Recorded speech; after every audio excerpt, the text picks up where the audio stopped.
Yeah, Joey Diaz, man. Good to see you, brother. Good to see you too, my friend. You too, man. That was fun last night. That was a lot of fun. It was fun just seeing you. It's been 4 fucking years, Theo. I know, dude. Since the pandemic, man. I haven't seen anybody. Yeah, it's so funny. I didn't realize how much I missed seeing you until I got out of the out of the Uber at the mothership. And I was like, is Joey here? And they're like, yeah. And I literally, my legs, like I ran upstairs. Oh, I was so happy. First person I asked for when I got there, I'm like, where's fucking Theo? Yeah. Like, he'll be here later. Nah, man, we haven't seen each other. It's been, it's fucking crazy, man, what happens to life sometimes. Yeah, has it been good? Have you been feeling good in Jersey? It seems like everything's good. You look great. The first fucking year was a struggle because I was lost. I was fucking lost. I was like, what I was trying to do was, honestly, was just figure out what happened the last 30 years. After when the pandemic hit, we were all gung-ho. We were very all gung-ho. Oh, yeah. But like by May of the pandemic, I was like, what the fuck happened? I came here, I auditioned for Mitzi Shore, and I don't know what happened. Like here we are. Yeah. Movies, talking to this guy, talking to that guy. The first year in Jersey, it was just trying to figure out coming down. I was coming down.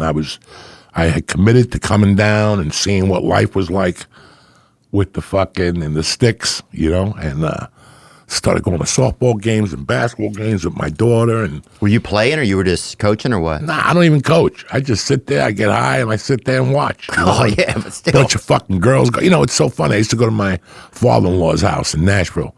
That motherfucker's always watching girls softball. And I would look at him and go, I'm not even going to say nothing to my wife, but this is the most pedophilia fucking thing ever. An old guy watching girls softball. Well, guess what? I became that fucking old guy. Now I go to her games. I go to her basketball game. There's so much. Listen, man, for me to get into comedy, I lost a family. I lost a daughter. She's 34. I haven't talked. 30 fucking 4. Like, this was part of the whole, like, what happened? Like, I left Boulder when she was 5. And now she's 30 fucking 4. We haven't spoken in 20 years. No way. 20 really? fucking years. 20. Yeah, it's got to be 20 years now. Are there times where it just hits you and it just hurts sometimes? It really hurt in the beginning. For years, it really took me. Part of the addiction and all that shit was that. And then I made peace with it. I knew that this wasn't going to work. It wasn't in the cards, and you got to move on. Then I had this. Then God gave me a second chance, and they threw another girl at me. And I'm like, what am I going to do here? So I said, let me sink in, and fucking be a dad. I got a second chance to do this the right way this time. And this is what I'm going to do. And that was a real thought in your head. You're like, I got this. This is God giving me a second chance. Fuck yeah. Yeah. I've gotten, Theo, how many second chances have I fucking gotten? Bet a decent amount. So some second chances you got to jump on and go, you know what? This ain't going to happen again. Yeah. I can make peace with myself. I heard things. I wasn't a good dad. I heard tons of shit from my ex-wife. And now I'm living it. Now I'm living. I got a nice house, cars. We don't. I'm not a jet setter, that. I'm not a BMW guy or nothing. I'm just happy and comfortable. Yeah. I retire in 4 fucking years. My daughter collects Social Security for 3 of those years. The ones I didn't get when my mother died. So everything comes full fucking circle, man. I'm not in the mood to go on planes every weekend. No, it's a lot. It's a young man. It's not a young man's game. It's a young man's game. But it really is. It's not even that you can't do it. It's just, can you put up with it? It's like the stress, it just wears on you. You did it for so long. I That's did it what for people, so long. And I'll forget sometimes, Joey, how long I did this shit for. I'll be going to the airport and be like, fuck, I just cannot do this. I cannot get on a plane. And people were like, what are you talking about, man? But part of my brain is just like, I don't know what time when I wasn't going to the airport. Yeah. Or wasn't getting in the car for a fucking haul. My thing was this. I dreaded the road. Yeah. Until I got in the Uber. Until you got in the what? Uber. Yeah. Once I get in the Uber and I got an edible in me and I'm headed to fucking LAX, look out, motherfuckers. Yeah. Look out. Come fly to friendly skies. That's what happens to me. It's the lead up. Mm-hmm. It was towards the last year. I would wake up in the middle of the nights going, I can't believe I booked this trip to this place. Yeah. Fuck, I should have taken that week off, and I shouldn't have booked this. I can't believe I got to go to this town this week. Yeah, like Fucky's I got Tickle Town or something. There's always some. You're like, fuck. Oh, In Puerto Rico. I did a fucking weekend in Puerto Rico one time. And I was like, what the fuck? Some new joint they put, I never should have went. 9 people fucking showed up to a couple gay dudes over there, bro. Like, I think it was like a sex laundering or whatever, but I didn't do anything, but I went and, I tried to do my best comedy, but just fucking unreal, bro. No, we've been doing this for a long time, and some of the shit. Yeah, and it's like I just went back to Jersey, and I was like, to top it off, I hadn't lived in Jersey in 40 years. You got a driveway over there? Yeah. Yeah. Driveway, fucking backyard. I got raccoons. Yeah. I got a raccoon that will not leave me the fuck alone. Really? And he's become like friends. He's like buddy now. Like he just comes, he tries to, I put 2 bricks in the garbage. He looks at me at night like, motherfucker, you got me again. Then he leaves. I put a piece of nicotine gum in that motherfucker. I didn't see him for a week. That motherfucker was running up and down fucking my street with nicotine in him. But, I live in a great neighborhood. It's quiet. Theo, I live around the corner from Jimmy Florentine. Oh, yeah. He's an awesome guy. Awesome guy. But, I mean, that's a week down. You go down there, you're like, whoa. I got to learn how to fucking navigate this shit. Go down where, to his house? No, to my house. Like when I moved down to this place. Oh, it was quiet. I'm an hour out of New York City. Yeah. I'm an hour 15 out of New York City. I'm an hour where I was raised from. It's like, I'm going to tell you something interesting. Pandemic started. I was fucked up. I'm going to tell you something that you're not going to believe this. I started doing better. Going in. And once I was there a year, August 19th of 2021, I was a little better. I was still withdrawing from the Xanax. I was having some issues, but I did something that before I did the knee operation, because I went back and my knee went to shit as soon as I landed, like 3 weeks later, because I was going to cryo every day in California. But once I landed here in the pandemic, there was no more fucking cryo. Oh, there's no cryo. Yeah, there was nothing. Yeah. So my knee went to shit. I got surgery. I went, and one day I was going for a ride, and I saw a jiu-jitsu school, a Gracie jiu-jitsu school by my house. And I went in there. And I was scared shit. It's December. COVID's been around not even a year, But people are still like not touching each other and shit. And they're like, nah, we're doing great here. We only had to close one time. But when I left there, I had a doctor's appointment like a week later, and then he told me I had to have knee surgery. So I didn't go back to that school. I never went back to talk to him. And then one day I get a call. And it's the guy, the brown belt at the school. His name is Sean. He's like, I just want to check in with you. I go, dog, after I saw you, I got knee surgery, so it'll be a while. This guy kept calling me and not selling. He wasn't selling. He was just being a nice kid going, if you want to come in and move a little bit, it'd just be me and you, man. Nobody will bother you. Right. We'll work on stuff. And I was like, I don't know. Fucking jiu-jitsu. I went to jiu-jitsu the same day that the Soprano movie premiered. It was September 21st of 2021. And I remember I walked in there. I had to cancel the first 2, like I canceled 2 classes. Yeah. Finally, I go next Wednesday. Now it's Wednesday. And I'll never forget going in there, and we did some shit. And then he goes, just roll with me for a minute. And I remember leaving there and going, I feel a lot better. Wow.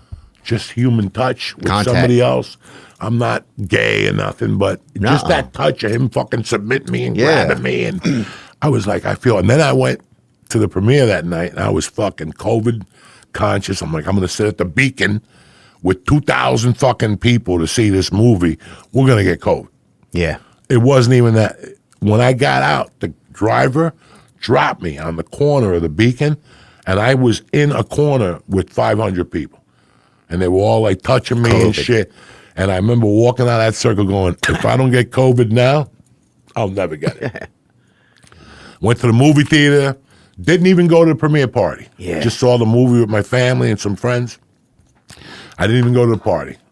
But going to that jiu-jitsu class and the classes after that, like I was just going to take privates for like 6 months. I said, fuck this. I'm going into class with these guys. Yeah. I need these guys. Right. I need these fucking guys. I need to talk to them and touch them and fucking Be human. Goof around, be human. You know, and that's why I went home. I went home. Listen, I could have came to Austin. I could have moved to Nashville. I had an opportunity in Telluride, Colorado. I wanted to come back to Jersey to find myself. Do you think that you've gathered what you wanted to find? Yeah. Yeah? Yeah. Because now I'm at peace. I'm at peace with myself. I'm at peace with my friends, with my family. You know, I'm just at peace. Did you have any amends to make whenever you got there? Or no, everything was pretty chill? Listen, I thought about making amends. But the people that I was going to make amends to weren't worth making the amends to. You know, that was 40 fucking years ago. Knock it off and deal with it. My amends was doing something with my life. Right. That was my amends. If you really cared about me or care about anybody, you look at them and go, that dude fucked me over 30 years ago. But guess what? He did something with his life. You have two options. The guy fucked me over, but he died in a car accident. Fuck him. He deserved what he got. He was a scumbag. Or, you know what, man? The guy robbed me. He was having problems as a kid. I'm happy he got his life together. Yeah. And that's what it was like. I'm not going to fucking apologize to nobody now. It was a long fucking time ago. Get over Yeah, I it. didn't know if anything wild had happened. No. I don't have anything like that either, I don't think, from my hometown. No, I just wanted to go home and recoup. L.A., you know, when you've been there for a long time, it's a number on your head for a while. Like, just, you know, there was a lot of rejection. Oh, yeah. A lot of Driving rejection. across town. A lot of parking, walking, getting in, checking at the station, walking there, don't even know my lines, don't even give a fuck, hate the place, hate myself, fuck them, fuck me, walk in there, nervous as fuck, bomb the shit, walk outside, scream the N-word in my head, go back out through the parking thing, return my badge, get my ID back, get in my car, and fucking go home. It is, you know, people have no idea what we did. We got to L.A., figured it out. That's true. Figured it out. Which, listen, that's alone. That alone. The parking meters alone. Quarter gets you 6 minutes, dude. Dog, I had so many tickets when I first moved to L.A. They took a car. I mean, my apartment got towed. Remember, I lived in my car. Ralphie May and those guys go, oh, your apartment got towed. It was that scrambling. I would do it 20 more times. Yeah. That not having money to eat lunch and having to rob the gas station for a pack of cigarettes on the way to Josh Wolf's house to get a turkey burger, you know, to fucking borrow $8 to go to Sunset Grill and get a burger with the guy with the bum leg. You know, nobody knows that, what it's like to showcase for Jay Masad and him telling you, like, Buddy. why are you here? Yeah. You know, and thank God, you know, Mitzi passed me right off the bat. Thank God. But then it was 7 years of, I can't get an agent.